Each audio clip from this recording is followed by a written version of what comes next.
এই মুহূর্তে আপনার বাজেট যদি 20 হইতে 25 হাজার টাকা হয়ে থাকে এবং এই বাজেটের ভিতর আপনি যদি একটা ভালো ফোন খুঁজে থাকেন, তাহলে আজকের ভিডিওটা আপনার জন্য। আজকের ভিডিওতে 20 হইতে 25 হাজার টাকার ভিতর সেরা 5টা ফোন নিয়ে কথা বলবো, যে ফোনগুলো স্পেক বিবেচনা করলে বাজেটের ভিতর একদম ঠিকঠাক মনে হয়েছে আমার কাছে। ভিডিও শুরু করার আগে ছোট্ট একটা অনুরোধ থাকবে, চ্যানেলে নতুন হলে অবশ্যই চ্যানেলটা সাবস্ক্রাইব করে আমার পাশে থাকবে। চলুন শুরু করা যাক।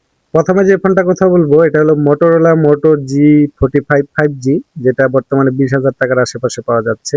ফোনটাতে 6.5 ইঞ্চের একটা IPS LCD 120Hz রিফ্রেশ রেটের HD প্লাস রেজলিউশনের ডিসপ্লে পাওয়া যাবে। ডিসপ্লে কালার কোয়ালিটি মোটামুটি হবে, যেহেতু IPS ডিসপ্লে, তো কালার কোয়ালিটি স্ট্যান্ডার্ড টাইপের পাবেন, খুব একটা ভালো না আবার খুব খারাপও বলা যাবে না।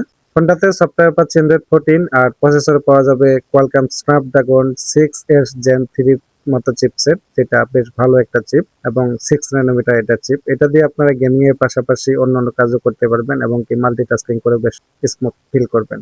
ফোনটা ক্যামেরা সেকশনে পেয়ে যাচ্ছি 50 মেগাপিক্সেলের মেইন ক্যামেরা, 2 মেগাপিক্সেলের একটা ডেপথ সেন্সর, সেলফি ক্যামেরা হচ্ছে 16 মেগাপিক্সেলের, আর এটা দিয়ে ভিডিও করা যাবে সর্বোচ্চ 1080p 30fps পর্যন্ত। সর্বশেষে ব্যাটারিতে আসলে 5000 mAh ব্যাটারি, সাথে 18 ওয়াট একটা ফাস্ট চার্জার। তো এখানে 5000 mAh ব্যাটারির সাথে যদি 33 ওয়াটের ফাস্ট চার্জার দিত তাহলে মনে হয় আরেকটু বেটার মনে হতো। এখানে চার্জারটা একটু কম পাওয়ার মনে হয়েছে আমার কাছে। বাকি বাদ ওভারঅল বাজেট বিবেচনায় বেশ ভালোই মনে হয়েছে আমার কাছে। তাই এই মুহূর্তে আপনার বাজেট যদি 20 হাজার টাকা হয়ে থাকে, আপনারা এই ফোনটাও দেখতে পারেন যদি আপনি একটা 5G ফোন নিতে চান। আমার লিস্টে থাকা 2 নম্বরের ফোনটি হলো স্যামসাং গ্যালাক্সি A17। এই ফোনটা বর্তমানে 22 হাজার টাকার ভিতর পাওয়া যাচ্ছে। এই ফোনটাতে 6.7 ইঞ্চের একটা সুপার অ্যামোলেড ডিসপ্লে রয়েছে, 90 Hz রিফ্রেশ রেটে ফুল এইচডি প্লাস রেজুলেশন। যদিও 90 Hz রিফ্রেশ রেট এই সময় এসে একটু কম মনে হবে, তবে তারপরও 90 Hz রিফ্রেশ রেটের সাথে অ্যামোলেড ডিসপ্লে কালার কোয়ালিটি এবং স্মুথনেস খুব ভালো পাওয়া যাবে। কর্নিং গোরিলা গ্লাসের সাপোর্ট থাকছে এই ডিসপ্লেটাতে, তো ডিসপ্লে কালার কোয়ালিটি খুবই ভালো হবে, এটা নিঃসন্দেহে বলা যায়, যেহেতু সুপার অ্যামোলেড ডিসপ্লে। সফটওয়্যার পাচ্ছে Android 15, 6 বছরের মেজর Android আপডেট পাওয়া যাবে এখানে, আর এখানে One UI 7 ব্যবহার করা হয়েছে, তো এদিক দিয়ে অনেক ভালো, কোনো সফটওয়্যার আপডেটে কোনো ঝামেলা থাকতেছে না। প্রসেসরে মিডিয়াটেক Helio G99 6 নানোমিটার একটা চিপ, তো এটা থেকে আপনি হালকা পাতলা গেমিং করতে পারবেন, প্লাস অন্যান্য কাজ যেমন ফেসবুক, ইউটিউব, ইনস্টাগ্রাম অ্যাপগুলো খুব সহজেই চালাতে পারবেন। জাস্ট আপনাকে গেমিংটাকে একটু ছাড় দিতে হবে। ক্যামেরাতে 50 মেগাপিক্সেলের মেইন ক্যামেরা, 5 মেগাপিক্সেলের আল্ট্রা ওয়াইড ক্যামেরা এবং 2 মেগাপিক্সেলের একটা ডেপথ সেন্সর রয়েছে। তো আল্ট্রা ওয়াইড ক্যামেরা দিচ্ছে, অবশ্যই এটা একটা ভালো দিক। 50 মেগাপিক্সেলের ক্যামেরা কোয়ালিটি মোটামুটি ভালো হবে, ভিডিও করতে পারবেন সর্বোচ্চ 1080p 30fps পর্যন্ত। এন্ড সেলফি ক্যামেরা 13 মেগাপিক্সেলের, যেটা দিয়ে সেলফি তোলার কাজ চালিয়ে যেতে পারবেন। যারা ব্র্যান্ড পছন্দ করেন, স্যামসাং লাভার আছেন, তারা কিন্তু এই ফোনটা দেখতে পারেন। এই ফোনটার ডিসপ্লেটা কিন্তু অনেক ভালো একটা ডিসপ্লে এখানে ব্যবহার করা হয়েছে। এখন যে ফোনটা কথা বলবো এটা আমার লিস্টে থাকা 3 নম্বর ফোন, Redmi Note 15 4G, যেটা 6GB 128GB ভেরিয়েন্টটি 22,500 টাকায় পাওয়া যাচ্ছে। যদিও ফোনের দাম এখন বেশি, আমি যে প্রাইস গুলা ফোনে বলতেছি এগুলা হয়তো বা 2-1000 টাকা হেরফের হতে পারে, এটা অবশ্যই আপনারা একটু যাচাই বাছাই করে কিনবেন। ফোনটার ডিসপ্লেতে 6.77 ইঞ্চি একটা ডিসপ্লে রয়েছে, 120 Hz রিফ্রেশ রেটের AMOLED display, full HD plus resolution. ডিসপ্লেটাতে 3840 Hz PWM ডিমিং রয়েছে, প্লাস 3200 নিটস পিকে ব্রাইটনেস রয়েছে, অর্থাৎ ব্রাইটনেসে কোনো ঘাটতি পাবে না অ্যামোলেড ডিসপ্লে। এন্ড এটা কিন্তু একটা 3D কার্ভ ডিসপ্লে, তো খুবই ভালো একটা ডিসপ্লে এক্সপেরিয়েন্স পাবেন এখানে। বিশেষ করে কন্টেন্ট ওয়াচিং করে খুব ভালো একটা ফিল পাবেন এবং স্মুথ একটা ডিসপ্লে হবে। গেমিং করতে গেলে গেমিংও কিন্তু বেশ স্মুথ একটা পারফরমেন্স পেয়ে যাবে। সফটওয়্যারে Android 15, 4 বছর মেজর Android আপডেট পাওয়া যাবে।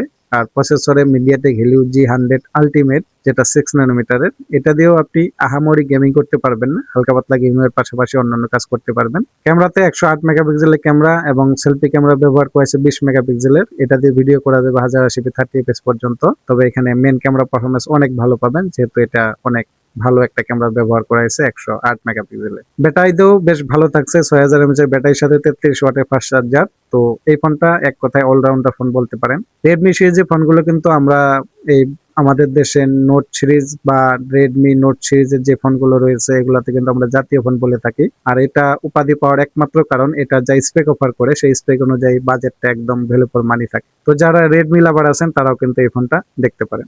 4 নম্বরে রয়েছে Helio 95, যেটা 20,000 টাকার ভিতর পাওয়া যাচ্ছে এবং এটাতে ডিসপ্লে সেকশনে 6.67 ইঞ্চি একটা IPS ডিসপ্লে রয়েছে, HD প্লাস রেজুলেশন না, অবশ্যই ফুল HD plus resolution, 120 Hz refresh rate থাকছে। তো ডিসপ্লেটা অবশ্যই ভালো, অ্যামোলেড ডিসপ্লে।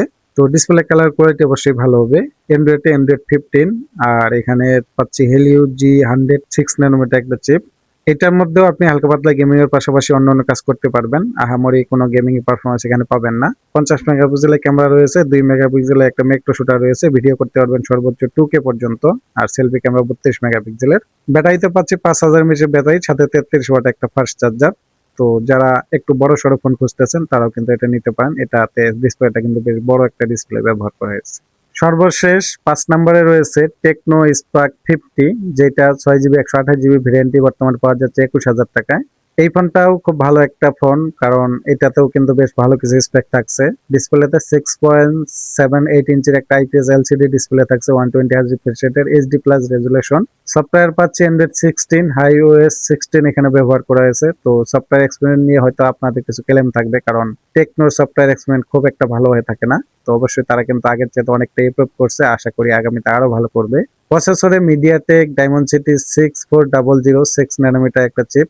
এটা দিয়ে আপনি মোটামুটি ভালোই গেমিং করতে পারবেন, পাশাপাশি অন্য কাজ করতে পারবেন। তো গেমিং এর দিক দিয়ে এটা কিছুটা ভালো পারফরমেন্স দিবে। ক্যামেরাতে 50 মেগাপিক্সেলের মেইন ক্যামেরা, সিঙ্গেল ক্যামেরা, আর সেলফি 8 মেগাপিক্সেল একটা ক্যামেরা। ভিডিও করা যাবে সর্বোচ্চ 1080p 30fps পর্যন্ত। ব্যাটারিতে 6500 এমএএইচ এর ব্যাটারি, এবং এটাকে চার্জ করে দেওয়া হয়েছে 45 ওয়াট একটা ফাস্ট চার্জার। তো ব্যাটারি ব্যাকআপও হিউজ পেয়ে যাচ্ছেন। তো যারা টেকনোর ফোন পছন্দ করেন তারা এই ফোনটাও দেখতে পারেন। আজকের ভিডিওতে যে 5টা ফোন আমি সাজেস্ট করলাম, বর্তমানে ফোনের বাজারে অস্থিরতা চলতেছে, এন্ড প্রত্যেকটা ফোনে কিন্তু অনেক দাম বেড়ে গেছে। তো আমি যে বাজেটগুলো আপনাকে বলে দিলাম, অবশ্যই এর থেকে হয়তো 2-1000 টাকা বেশি হইতে পারে অথবা একটু কম হতে পারে, এটা অবশ্যই আপনার যাচাই বাছাই করে তারপরে কিনবেন। তো আজকের ভিডিওটা এই পর্যন্তই। ভিডিওটি ভালো লাগলে অবশ্যই চ্যানেলে সাবস্ক্রাইব করে আমার পাশে থাকবেন।